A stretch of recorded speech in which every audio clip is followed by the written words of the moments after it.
ይስጥልኝ ክቡራን አድማጮቻችን፣ ለሰዓቱ የያዝናቸው ዜናዎች ነው። አዳዲስ መረጃዎች እንዲደርሳችሁ ቻናላችን ሰብስክራይብ በማድረግ የደወል ምልክቷን መጫን አትዘንጉ። ወደ መረጃዎቻችን እናልፋለን።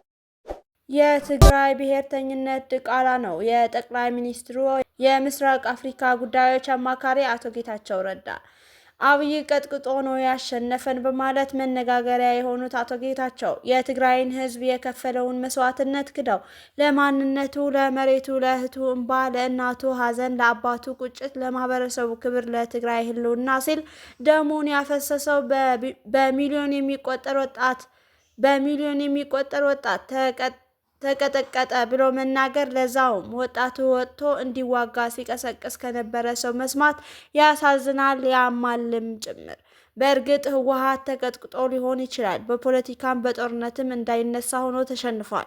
ይህ ደግሞ በጦርነቱ ወቅት ሳይሆን ገና ለውጡ እንደመጣ ህወሓት ሽንፈቱንም አምኖ ስልጣን አስረክቦ አፈግፍጓል። ግን የትግራይ ወጣት የተቀጠቀጠው ህወሓትን ለማዳን አልነበረም። የታገለው የህልውና አስገዳጅ ችግር ውስጥ ስለገባ ነበር። አቶ ጌታቸው ረዳም የህልውና ትግል እያለ ወጣቶችን ለመኖር የሚጓጉ ነፍሶችን ወደ ጦርነት ሲቀሰቅስ የነበረ ሰው ዛሬ በሞቱ ነፍሶች ቀልዷል። ዛሬ ጊዜ ተቀይሮ ከጦርነቱ በፊት ሻዕቢያ ጭምር በጦርነቱ እንደሚሳተፍ ተነግሮናል። የሚደርስብን ዘር ማጥፋት ተተንትኖልናል። አብይ ወጣቱ እንዳይቀጠቀጥ ነግሮን ነበር። እኛንን ችክ ብለን ጦርነት የመረጥ ነው ብለዋል። የትግራይ ወጣት መስዋዕትነትን በዚህ ልክ አርክሶ ለአለቃው ክብር የማገደ በሚሊዮኖች የደም ባህር ውስጥ የአንድን ግለሰብ ኃጢአት ለማንጻት የሚተፉ ቃላቶች ያሳምማሉ። በተለይ ለትግራይ መስዋዕትነት ከፍያለሁ፣ ተዋግቻለሁ ከሚል አመራር ሲደመጥ አስገራሚ። የኤርትራ ፕሬዝዳንት ኢሳያስ አፈወርቂ ለ2026 አዲስ ዓመት ባስተላለፉት መልእክት ሀገራቸው ውስብስብ ቀጠናዊ ፈተናዎችን በጽናት መሻገሯን ሲገልጹ፣ በሌላ በኩል በአስመራ የአዲስ ዓመት ዋዜማ ዝግጅት ላይ የቀረቡ ወታደራዊ ይዘት ያላቸው የኪነ ጥበብ ትርኢቶች የሀገሪቱን ወቅታዊ የደህንነት ስሜት የሚያንጸባርቁ ሆነው ተገኝተዋል። ፕሬዝዳንት ኢሳያስ ባስተላለፉትና በኤርትራ መንግስት ሚዲያዎች በተሰራጨው መልእክት የተጠናቀቀው ዓመት በዓለም አቀፍ ሆነ በአካባቢው ደረጃ ሰላምን፣ መረጋጋትንና የጋራ የልማት ጉዞን የሚፈታተኑ ውስብስብ ክስተቶች የተስተዋሉበት እንደነበር አጽንኦት ሰጥተዋል። በቀጠናው ከባድ ቀውሶች በገነኑበት በዚህ ወቅት የኤርትራ ሕዝብና መንግስት እንደ ወትሮው ሁሉንም ክስተቶችና ፈተናዎች በአስተዋይነት በትዕግስትና በጽናት ታጥቀው በመመከት ሀገራዊ መረጋጋትንና ሉዓላዊነትን ለማስጠበቅ በቅተዋል ሲሉ ተደምጠዋል። ፕሬዝዳንቱ አዲሱ ዓመት የሀገር ግንባታና የልማት ጉዞ በጠነከረ ሁኔታ እንዲቀጥል መልካም ምኞታቸውን ገልጸው ለመላው ሕዝብና ለሰራዊቱ የእንኳን አደረሳችሁ መልእክት አስተላልፈዋል። የፕሬዝዳንቱ መልእክት በሰላምና በልማት ዙሪያ ያተኮረ ቢሆንም በአስመራ ከተማ በተከናወነው የአዲስ ዓመት ዋዜማ ዝግጅት ላይ ግን የጦርነት ዝግጅትንና ብሔራዊ ስሜትን የሚቀሰቅሱ መልእክቶች ጎልተው ታይተዋል።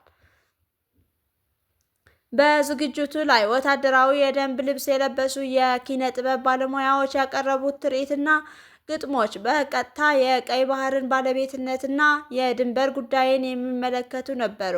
ከቀረቡት መልእክቶች መካከል የኤርትራ ባህር ለዘላለም የኤርትራ ነው፣ እንዲሁም ስንት ህልም አየን የሚፈታ የሚቆጠር፣ ስንት ድንበር የለሽ ፉከራ ሰማን የማይታሰር የማይቆጠር፣ የባህር ህልም ይበተናል ይነገር፣ በክህደት ልሳን ይጮሃል፣ አፈር ይሁን ይክሸፍ የሚሉ ጠንካራ የፖለቲካ መልእክቶች ይገኙበታል። እነዚህ መልእክቶች በቅርቡ በአፍሪካ ቀንድ በተለይም በባህር በር ጉዳይ ከተፈጠረው የጂኦፖለቲካ ውጥረት ጋር ቀጥተኛ ቁርኝት ያላቸውና የኤርትራን የማይናወጥ አቋም በኪነ ጥበብ በኩል ለማስተጋባት የተደረጉ እንደሆኑ ተገምቷል። የትግራይ የንግድ ማህበረሰብ የዕዳ ስረዛ እንዲደረግለትና የንብረት ጨረታዎች እንዲታገዱ ጠየቀ። የትግራይ የንግድ ማህበረሰብ የዕዳ ስረዛ እንዲደረግለትና የንብረት ጨረታዎች እንዲታገዱ ጠየቀ። በሽረ እንዳስላሴ የሚገኙ የንግድ ማህበረሰብ ተወካዮች ከክልሉ ጊዜያዊ አስተዳደር ፕሬዝዳንት ሌተናል ጄኔራል ታደሰ ወረደ ጋር ከመከሩ በኋላ የዕዳ ስረዛን እና የንብረት ጨረታዎች መታገድን ጨምሮ አስቸኳይ እርምጃዎች እንዲወሰዱ ጠየቁ። ጥያቄው የቀረበው የክልሉ ኢኮኖሚ ለማገገም በሚታገልበት በዚህ ወቅት ነው። በምክክሩ ወቅት ነጋዴዎቹ እየጨመረ በመጣው የባንክ ዕዳና ንብረታቸውን የማጣት ዕድል ምክንያት ከፍተኛ ስጋት እንዳላቸው ገልጸዋል።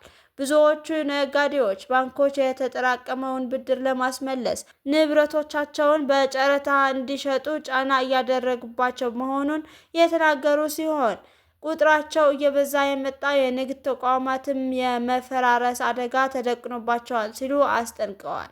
ሌተናል ጄኔራል ታደሰ ወረደ የሁኔታውን አሳሳቢነት አምነው የተቀበሉ ሲሆን ጊዜያዊ አስተዳደሩ ችግሩን ለመፍታት በትኩረት እየሰራ መሆኑን አጽንኦት ሰጥተው ተናግረዋል።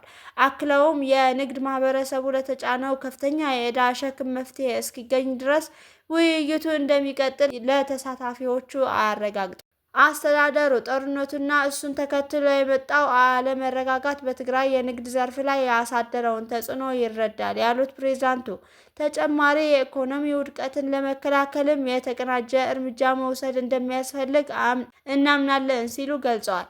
የንግድ ተወካዮች የክልሉ ኢኮኖሚ እስኪረጋጋ ድረስ የዕዳ እፎይታ እርምጃዎች እንዲወሰዱ፣ እንደ ንብረት ጨረታ ያሉ አስገዳጅ እርምጃዎች እንዲታገዱና አስቸኳይ ጣልቃ ገብነቶች እንዲደረጉ ጠይቀዋል። ውይይቶቹ የተደረጉት የኢትዮጵያ ብሔራዊ ባንክ ለነጋዴዎች የሰጠው የ18 ወራት የብድር መክፈያ የችሮታ ጊዜ ሊያበቃ መቃረቡን ተከትሎ ስጋቶች እየጨመሩ ባለበት ወቅት ነው። የክልሉ ባለስልጣናት በትግራይ የሚገኙ የንግድ ተቋማት ወደ 80 ቢሊዮን ብር የሚጠጋ የተጠራቀመ ዕዳ እንዳለባቸው ይገምታሉ። የመፍትሄ እርምጃዎች ላይ ስምምነት ካልተደረሰ ደግሞ ሰፊ የንብረት መውረስ እርምጃዎች ሊከተሉ ይችላሉ የሚል ስጋት ነግሷል። ክቡራን አድማጮቻችን ለሰዓቱ የያዝናቸው